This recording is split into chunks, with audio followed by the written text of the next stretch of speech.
नमस्कार। आज हम एक ऐसी घटना पर बात करने वाले हैं जिसने हाल ही में सबको चौंका दिया।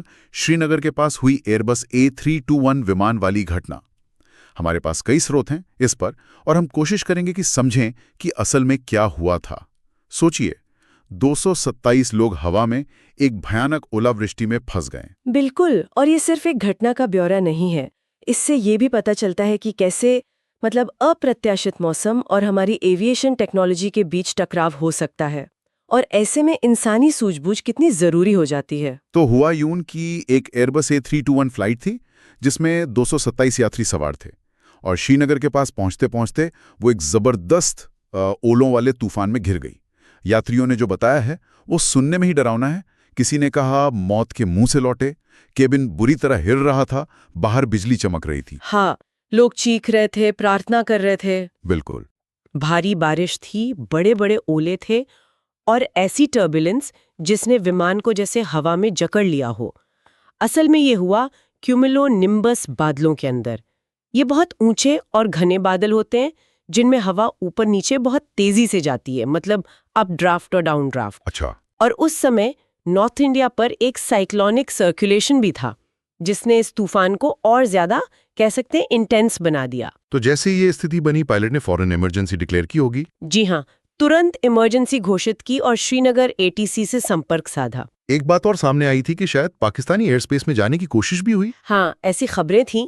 शायद तूफान से बचने का एक रास्ता सोचा गया हो, लेकिन वहां से क्लियरेंस नहीं मिला। लेकिन सबसे अहम था पायलट का अगला कदम। विमान ने बहुत तेजी से नीचे आना शुरू किया। आंकड़े बता रहे करीब 8,500 फीट प्रति मिनट की दर से। 8,500 फीट प्रति मिनट? ये तो बहुत ज्यादा है जी, बहुत ज्यादा। ये दिखाता है कि सिचुएशन कितनी क्रिटिकल थी। पायलट ने फिर ऑटो पायलट डिसएंगेज किया, मतलब विमान को खुद मैन्युअली उड़ाना शुरू किया, और इसी तरह वो विमान को तूफान से बाहर निकाल कर लाए।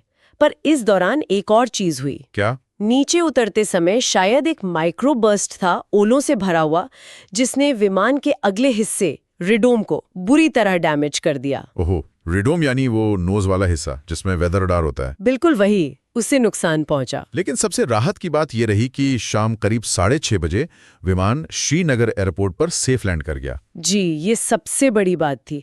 सभी 227 यात्री और क्रू मेंबर्स सुरक्षित थे। ये तो वाकई पायलट और क्रू की बड़ी कामयाबी है। बिल्कुल, उनकी कुशलता। लेकिन हाँ, विमान को काफी चोट आई। हाँ, वो तस्वीरें देखी। विमान के अगले हिस्से पर वो नोज कोन पर बड़े बड़े गड्ढे दिख रहे थे।